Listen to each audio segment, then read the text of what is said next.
Baik, bismillahirrahmanirrahim. Assalamualaikum warahmatullahi wabarakatuh.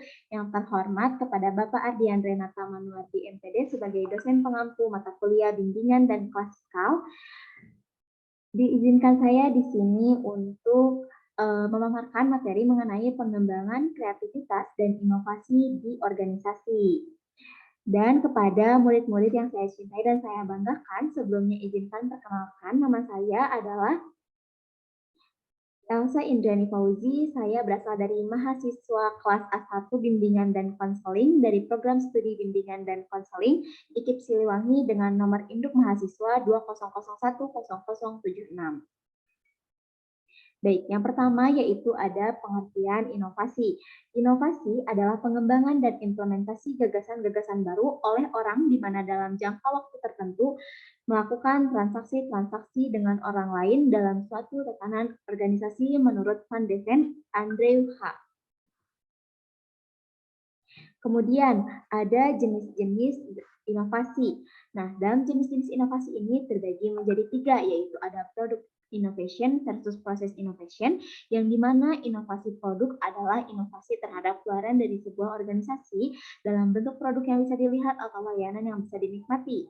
Sementara itu, inovasi adalah proses yang dilakukan terhadap proses yang menghasilkan keluaran organisasi. Misalnya, inovasi terhadap supply chain perusahaan.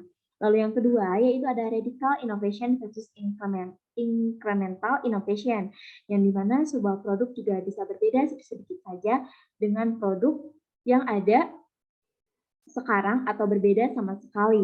Kedua hal inilah yang menentukan apakah sebuah inovasi dianggap radikal atau incremental. Semakin baru dan semakin berbeda sebuah inovasi, semakin tinggi derajat keradikalannya. Lalu yang ketiga yaitu ada disruptive innovation versus sustaining innovation, yang dimana disruptive innovation juga harus memenuhi persyaratan lain, yaitu kinerjanya sering lebih rendah dari kinerja produk yang memakai pada waktu pertama kali diperkenalkan. Lalu yang selanjutnya di sini ada prinsip-prinsip inovasi. Prinsip-prinsip inovasi di sini terbagi menjadi 3, terbagi menjadi 4, yang dimana yang pertama, inovasi memerlukan analisis berbagai kesempatan dan kemungkinan yang terbuka, yang dimana di sini artinya adalah inovasi hanya dapat terjadi apabila mempunyai kemampuan analisis. Lalu yang kedua, inovasi bersifat konseptual dan konseptual, artinya yang bermula dari keinginan untuk menciptakan sesuatu yang baru yang dapat diterima oleh masyarakat. Lalu yang ketiga, di sini ada inovasi harus dimulai dengan hal yang kecil. Tidak semua inovasi dimulai dengan ide-ide besar yang tidak terjangkau oleh kehidupan nyata manusia. Lalu yang keempat, inovasi diarahkan pada kepemimpinan atau kepeloporan, yang dimana inovasi selalu diarahkan bahwa hasilnya akan menjadi pelopor dari suatu perubahan yang diperlukan. Lalu ada pengertian kreativitas. Pengertian kreativitas di sini atau bisa disebut juga sebagai creativity adalah sebuah istilah yang dicetuskan oleh Alfred Knut Whitehead untuk menunjukkan suatu daya di alam semesta yang memungkinkan hadirnya entitas aktual yang baru berdasarkan entitas aktual yang lain. Kreativitas adalah prinsip kebaruan, novelty dalam proses menjadi. Kreativitas mutlak ada jika tidak ada kreativitas, maka tidak ada proses. Kreativitas bukanlah entitas aktual. Kreativitas adalah daya yang niscaya dalam proses karena adanya entitas aktual yang baru. Oleh karena itu, kreativitas dalam filsafat proses tidak memiliki karakter yang terlepas dari entitas aktual yang memberikan wujud pada daya ciptanya. Baik, selanjutnya yaitu ada ciri-ciri pribadi yang kreatif. Yang pertama, pribadi kreatif ini mempunyai kekuatan energi fisik yang memungkinkan mereka dapat bekerja berjam-jam dengan konsentrasi penuh, tetapi mereka juga bisa tenang dan rileks, tergantung situasinya seperti apa. Lalu yang kedua, pribadi kreatif cerdas dan cerdik, tetapi pada saat yang sama mereka juga dapat naif. Lalu yang ketiga, yaitu ciri paradoksal ketiga berkaitan dengan kombinasi sikap bermain dan disiplin. Lalu yang keempat, pribadi kreatif dapat berselang-seling antara imajinasi dan fantasi, namun tetap bertumpu pada realitas. Keduanya diperlukan untuk dapat melepaskan diri dari kekinian tanpa kehilangan sentuhan masa lalu. Lalu yang kelima, yaitu pribadi kreatif menunjukkan kecenderungan baik introversi maupun ekstroversi. Kalau yang terakhir yaitu adalah orang kreatif dapat bersikap rendah diri dan bangga akan karyanya pada saat yang sama. Kemudian ada karakteristik kognitif untuk berpikir kreatif. Menurut Bout, McDougall, dan Yevuk 1994 menjelaskan ciri-ciri aspek kognitif. Yang pertama yaitu ada fluency. Nah, fluency di sini yaitu artinya sebagai kelancaran menjawab pertanyaan. Lalu yang kedua ada flexibility, yaitu mampu menghasilkan gagasan yang tidak biasa. Lalu yang ketiga yaitu ada originality, yaitu mampu melihat dari sudut pandang yang berbeda dan mampu menghasilkan gagasan yang original. Lalu yang keempat yaitu elaboration, yang dimana elaboration ini yaitu mengkonsep dan mengimplementasikan elaborasi. Lalu yang kelima di sini ada mampu yang kelima ini ada visualization, yaitu mampu berimajinasi dan memvisualisasikan konsep.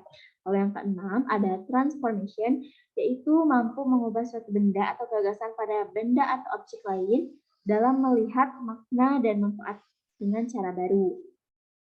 Lalu yang ketujuh, ada intuition, yaitu kemampuan melihat hubungan atau berkaitan dengan suatu hal dengan hal lain dalam kondisi informasi terbatas.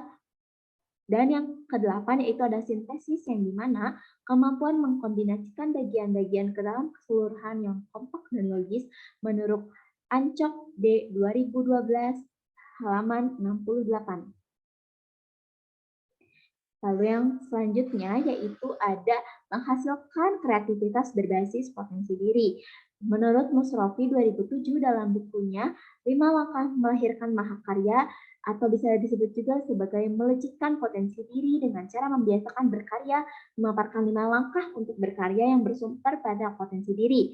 Nah, 5 langkah tersebut meliputi yang pertama, memahami arti penting potensi diri atau bakat, yang kedua, mengenal potensi diri, yang ketiga, mengungkap ide-ide karya dari potensi diri, yang keempat, membuat prioritas ide karya, yang kelima, merencanakan dan berkarya. Lalu yang selanjutnya di sini ada gaya kepemimpinan yang mendorong kreativitas. Yang pertama ini ada kepemimpinan partisipatif. Gaya pengambilan keputusan berurutan dari sisi kewenangan yang diberikan kepada bawahan, yaitu mulai dari tanpa wewenang apapun atau disebut juga autokratis, sampai pada pemberian wewenang yang paling besar kepada bawahan atau bisa disebut juga delegasi.